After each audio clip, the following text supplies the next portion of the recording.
Welcome to Deja Breedlove Presents. Now, first, I want to say Merry Christmas and a Happy New Year.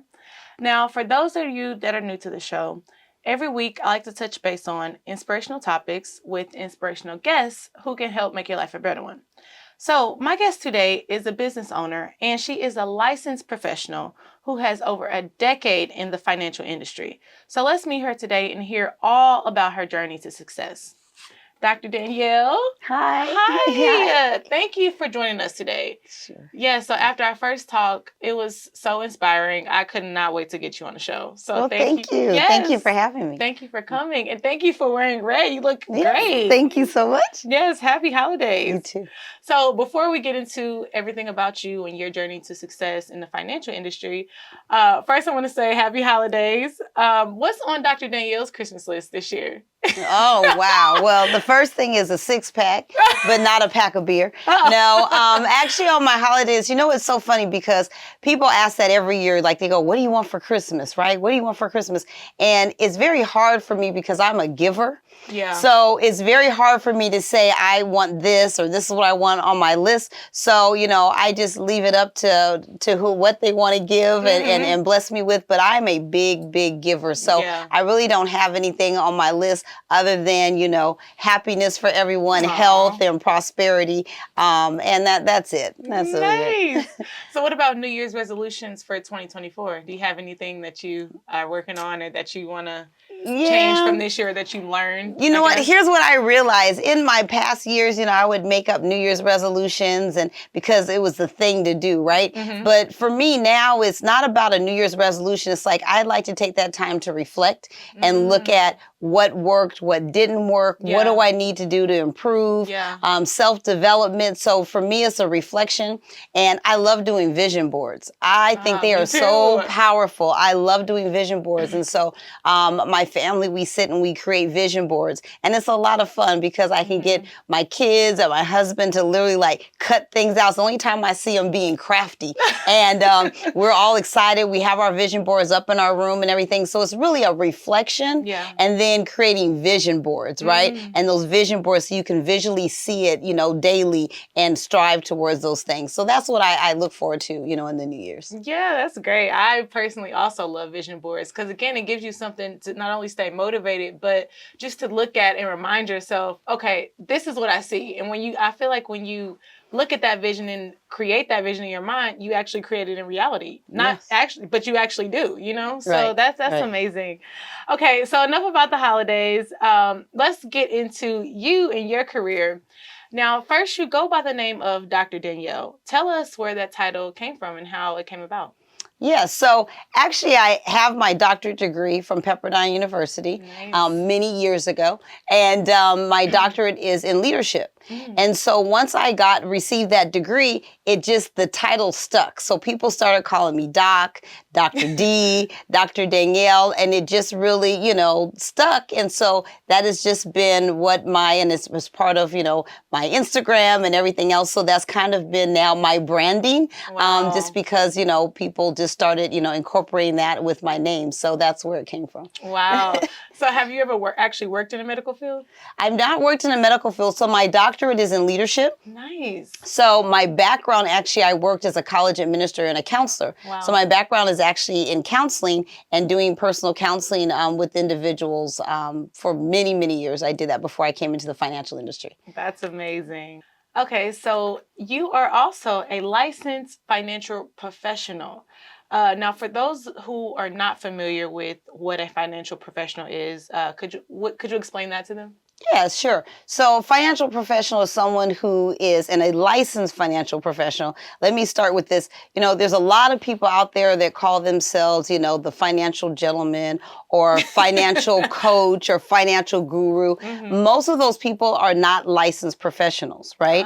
Although, they do have some great information, but some of the information is not correct. So you have to be very careful when you're working with someone who's in the financial industry. You want to make sure that they're licensed. Yeah. And so what is it that we do? So as a licensed financial professional, we really make sure that people, their strategies, their goals, and what they want financially, we give them that GPS to get there. So, everybody's in different stages in life. Some people, they're in their 20s. Some people are mid-age. Some are getting ready to retire, right? Some people have children, right? So we need to look at really what it is, what their goals are, where they are in life, and then just help navigate and get them the right strategy that's going to help them reach their financial goals. So that's what work in the financial industry. That's what we do. Amazing.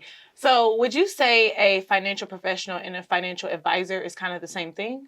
No, it's actually different. So a financial advisor is one that there's different licenses that are held in the financial industry. So an advisor is someone that is doing more investing, right? They can do both, but their focus is more on the investing options. So in the financial industry, it's not very complex. A lot of times when you're outside looking in, it's like, oh my God, there's so much stuff, that I need to know or be able to understand.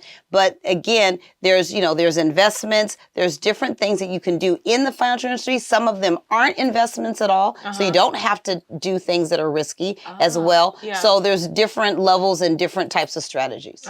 Got it. Okay. Yeah, because I feel like you always hear the term financial advisor, but you don't really hear the term financial professional. So the financial professional is like the overall GPS map for just anything financially to get yourself financially wealthy, Wow, that makes a lot of sense. Okay. So my next question is, we also spoke briefly about the company you work with, which is Transamerica. Now, compared to all the other financial companies out there, which I'm not knocking, but a couple of popular ones are like, New York Life or even Prime America, which we briefly spoke about. How would you say your company separates themselves from the other companies, and why would you say you are maybe the better option for those looking to gain financial literacy and even grow long-term wealth? Okay, yeah, good question. So there are a lot of companies that are out there. There's a lot of different strategies that are out there as well. So with me, I'm an independent, so I can work with several different companies. I work with over 70 companies. So one of the things that I like about that, I call myself the 31 flavors, right? The Baskin Robbins. And the reason being that is because there's variety. You have options. When you're working with, a company XYZ, let's say, right? They're going to provide their strategies, what they have. And it can be very limiting. And I do not agree with a one size fits all. Right? So it's very important that when you're sitting down with the client, that you're finding out what they need, their goals, what's going to help them and their families. And then you pick a company and a strategy that fits that. So other companies, they do what they do. But what I don't agree is offering one strategy, one product, because that doesn't work for everybody. But if you work for that type of company, that is what you're pushing. But you're not telling people about the other options that are out there. Why would you? And that's the thing that I just don't agree that some companies do. It doesn't mean the company is bad, but what sets me apart from those is that I have options and can share different strategies because I can work with several different companies, not just one. So basically you can customize their financial plan versus just pushing one that may not even benefit them. Right. Exactly. Oh, wow. That makes a lot of sense. Yeah. And I feel like, again, that's why I wanted to sit down and talk to you, because I feel like a lot of people aren't aware of that. They just think that, this is just my only option because this is what the person told me. But like you said, a lot of people aren't informed on the other plans that may be a better option, So once we sat down and talked, I was like, wow, I've never heard this information before. Not one of them, So that's very interesting. Okay. Now, I also read when I was reading your bio that you teach things that people don't teach in schools or never have taught in school. So why do you think that is? You know, it's funny because people, when I go and speak at conferences, questions that I do a Q&A at the end. And one of the questions that's always brought up is, how come, this isn't in schools? How come I never learned this? And so, what's so funny is what I share with people that, and not say it to be impressive, but I have 4 college degrees.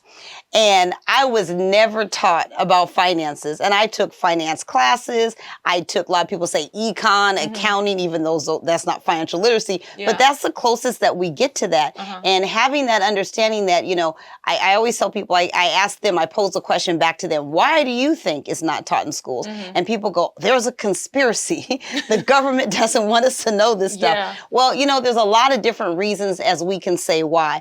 But one of my things is that, not only is it not taught in schools, and I mean from elementary all the way up into college, but you have to have the right person to teach it. Yeah. So if the teachers aren't exposed and understand the information and experience, they can't teach it.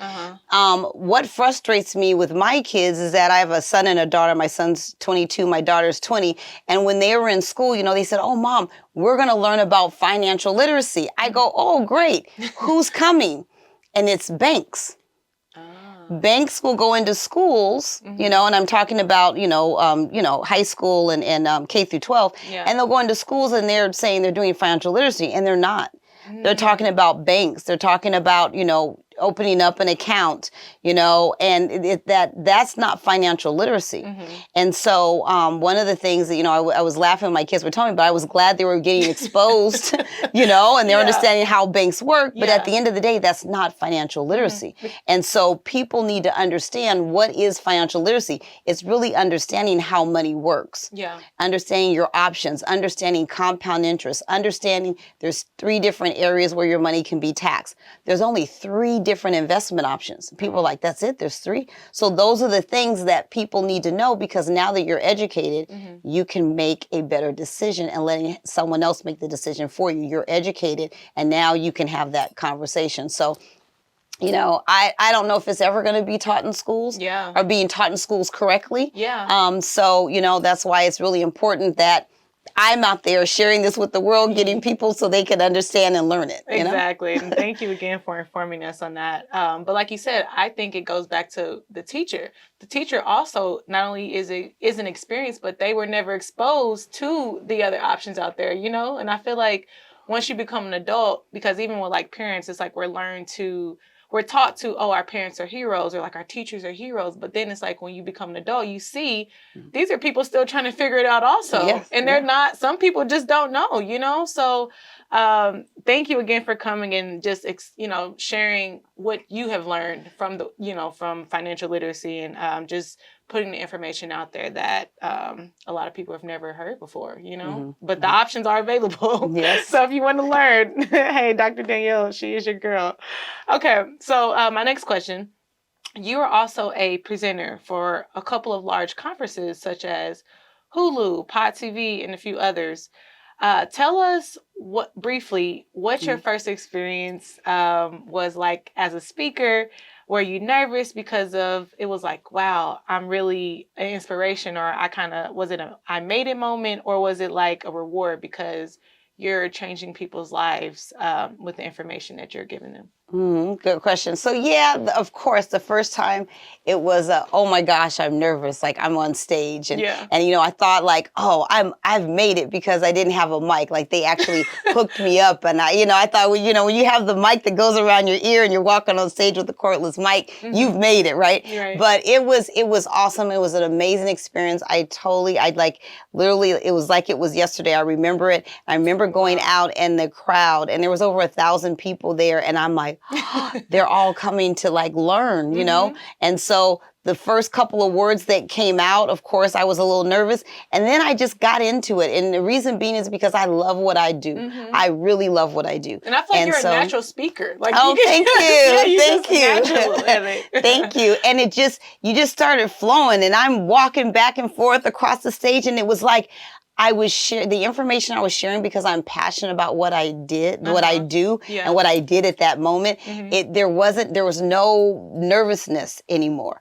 It was, Danielle, do what you do. share with people because you want people to know. Yeah. You want them to be educated. You want people to make better decisions financially. And so with that, when you do something that you love, just like what you're doing what you love, and you're creating and growing and your brand and your vision, you see that. I see that in you. Right? Wow. And I know people see that in you. So when someone is passionate, whatever it is that they're doing, there isn't the nervousness, like maybe initially, oh, I'm getting ready to speak. Okay, you know, right? But it feels so good and it feels so natural because you're doing what you should be doing. And you're walking in your purpose. That's just going to say that. You're walking in your purpose. And so it just flows, and God opens up more doors, and he puts you out there because you are walking in your purpose. And so I love speaking. It's just like, hey, get me in front of people. I'm just going to educate and teach because I'm passionate about doing it. So it's fun. Of course, the first time, like I said, it was like, oh my God, look at all these people. And they were listening to me, you know? It's like, okay, I got to make sure I'm saying everything right. I said, you know what? Just do you. Share like you always share. Just like if I was sitting next to your friend on the couch, share. Yeah. Right? Yeah. And then once you start thinking of it that way, sky's the limit. You just go and you talk. Yeah, that's amazing. Amazing. Okay. So my next question, a few episodes earlier on the show, we discussed what a high value woman is. And what would you say a high value woman is to you, with you being a mother, a wife, as well as a business owner? So what is a high value woman, as well as how would you say you balance having all the titles under your belt and just maintaining just the calmness and always smiling and everything like that? Well, actually, I researched that, and I looked in the dictionary where it says high valued woman, and it said Dr. Danielle. And I was like, wow, okay, there we go, right? Kidding. But a high value woman, and being able to have all those roles, right, as women. First of all, women, we are so powerful. We are so strong. We are so awesome. I mean, we're just amazing in everything that we do. And it's because we have all these different roles. You know, I feel God has blessed us to be able to carry on all these roles successfully. And so in order to be able to do that, though, and to maintain it and be okay with all those roles, we have to have balance. And that's the thing that I continue to work on. You know, I won't say I have it perfected, but I'm a lot better than I was 5 years ago, right? Because I'm always working on me. I'm always understanding, Danielle, you're being pulled and tugged in different ways, right? But that's what God has put me here to do, right? I tell people all the time, I go, you know what? We're here to serve and help people. Right. And a lot of times people don't realize that, and they go, it's all about them. How much money am I making? What God wants us to live great lives and have good lifestyles, but you have to give back. And we're here to serve and bless other people. Right. That's what we're here for. Getting used for that. We are. And so we need to, as soon as we know what our gifts are, we identify our gifts, identify our purpose. Is to help other people. Right. So when God put me in this position to be able to now educate people about money, a really funny short story, when I started this business, I knew nothing about money. So when people say, oh, you've got it all together, I go, oh, bless you for saying that, but I didn't. We always start from somewhere. I didn't know all these concepts. I was naive just like everybody else, you know. I didn't know about how money worked. I didn't know what I should be doing with my money. I was just going through the motions. That was it. And putting my money in the bank. Long-term savings should never be in a bank because it does not grow. But that's what I did, because that's what society, culture says. Oh yeah, just put the money, put it in savings, put it in the savings, put it in the savings. So I'm saying that to say, to go back to understanding what our purpose and our gifts are and how we are to help other people. But in all of that, finding that balance to where I can be an amazing wife, I could be a great mom, and I could be a good leader, and I could be a good educator, and I can use my gifts and purpose to help other people be on a very successful, positive financial path. And I have enough to give to all of these areas. And the one thing I'd like to say, though, is that when we're doing those things and we're in those different seats or wearing those different hats, we have to be present. That is so important. I can't be mom or thinking about something and be thinking about something else and thinking about my business. I need to be mom at that moment. That's a good point. I need to be wife in that moment. Right. I need to be in my business. I need to be coaching other people, need to be counseling, and I'm in that moment. Right. And I think a lot of times we mix these because our lives are so, so many things areas. all over different areas. We're like, Yeah. well, let me think about this. I'm talking to you, but when I have an appointment with the client when I leave here. No, I'm in this moment. And so when you do that, you give my full attention. Yeah. And you are going to be much more successful in all of those areas, but you also have to take time out for you. Yeah. That is so important, because if you don't take care of you, whatever that is, if you like walks on the beach, you want to meditate, you want to read your Bible, you want to sit in your room and just listen to music, right? Whatever that is, you need to take that time for you so you can refill you. Because you can't pour from an empty Cannot. cup. Yeah. And now you can go back and doing all of those roles again. So don't ever forget about you in that process. Yeah. That's amazing. Well said. I just want to piggyback off that really quickly. You can't pour from an empty cup, so I realize that self-care is never selfish, especially when you're a big giver and you are putting yourself in so many different areas, but as well as what you said, as far as giving it your full attention, because you'll be here, but your mind could easily be distracted by something else. And you're just giving like half to this, half to this, half to that. So you can become successful by giving your all to the different titles that you have. So that was very well said. Thank you for sharing that information. So speaking of high value woman, so I guess you just summed up what a high value woman is, someone who can balance all of that.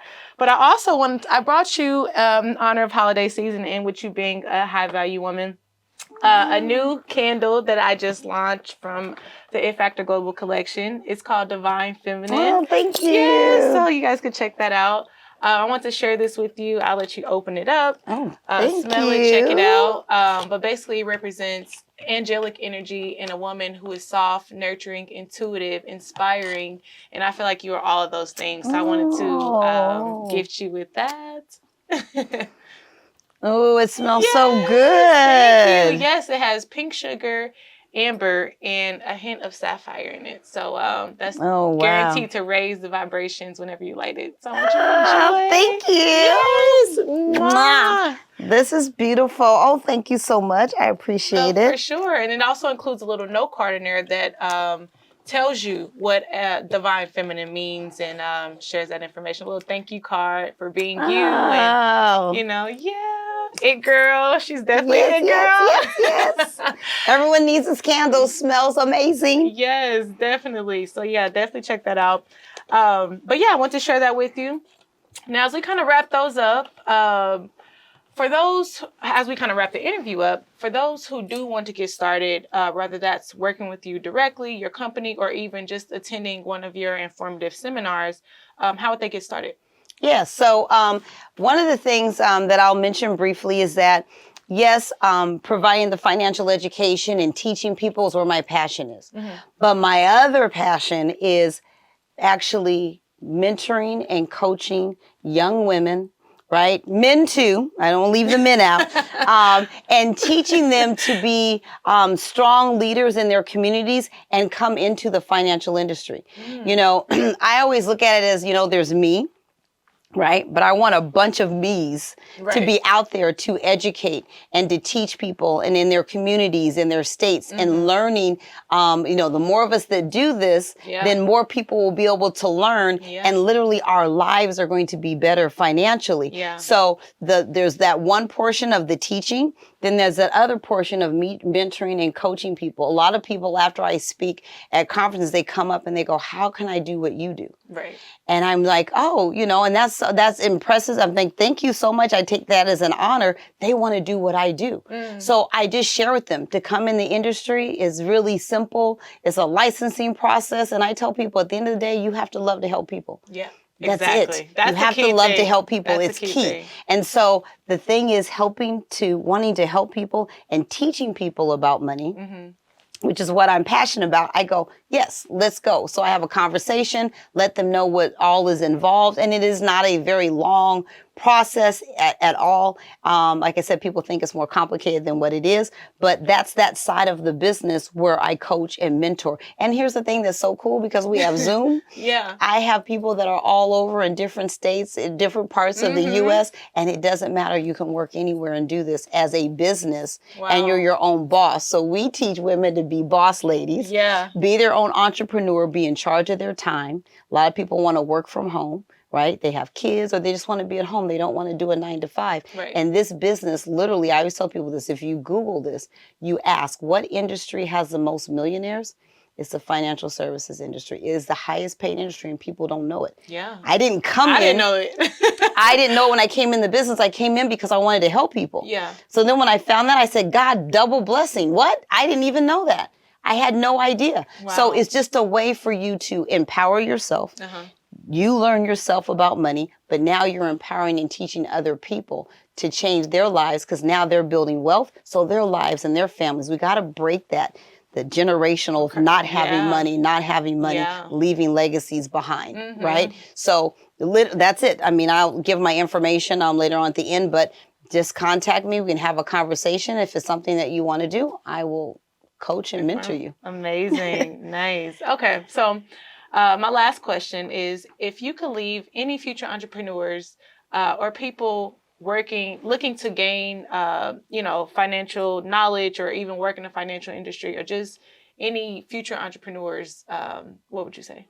So with any piece of advice, what would you say? Yeah. So one of the things, the biggest piece of advice is that I would tell everyone to pay themselves first. I don't care what you do financially. It's investments, annuities, insurances, whatever, all the different things that are out there. You have to pay yourself first. This is a key. It's not a secret, but it's the key that the wealthy do. They pay themselves first. So what does that mean? When money comes in, you take a portion off the top for you, not to go shopping. So for you, meaning you're putting that away for your future. Right. Then you use the rest of the money to pay your bills. What majority of us do, money comes in, we pay our bills, whatever's left over is what. Play. Yeah, that's it. So guess what? We're inconsistent. You can have a month where there's more month than money, right? So if we're inconsistent, money comes in, I'm paying my bills. 1 month I save $200, another month $500, another month $50. We're inconsistent. You are more important than a cable bill. And I tell people this all the time. So that's the one key advice. When money comes in, you pay yourself first, and then you budget the rest so you can take care of all of your other bills. If you pay yourself first, you will start building wealth. Wow, that's amazing. That's great advice. Okay, well, thank you again for coming, Dr. Danielle. This was a very great interview, super informative, very inspiring. So I'm sure a lot of people are going to watch this and definitely be contacting you. So to everybody, where's the best place to reach you? Yes, so my email, very simple, is Ask Dr. Danielle. Well, actually, let me give you my website. It's AskDrDanielle.com, AskDrDanielle.com. And then my IG is AskDr.Danielle. So it's all very easy to remember. Yes. So definitely follow me. And if you want any information, please go to my website, put in your contact information again at Ask Dr. Danielle. Dr is the DrDanielle.com. Amazing. And I will also attach all of Dr. Danielle's information at the bottom of the screen in the description box so you guys could check it out. Thank you again for joining us. That wraps it up for Deja Brila Presents. Now, also, if you like this video, definitely like, subscribe, comment, and also check us out and follow us on Spotify. That way you can also listen while you drive if you're unable to watch the visual part. So I would love to hear your opinion, and also if you got any comments or any things that you feel like we should add, or, anything. So check us out, follow us, and I will see you next week with another inspirational guest and inspiring episode. Ciao. Bye-bye.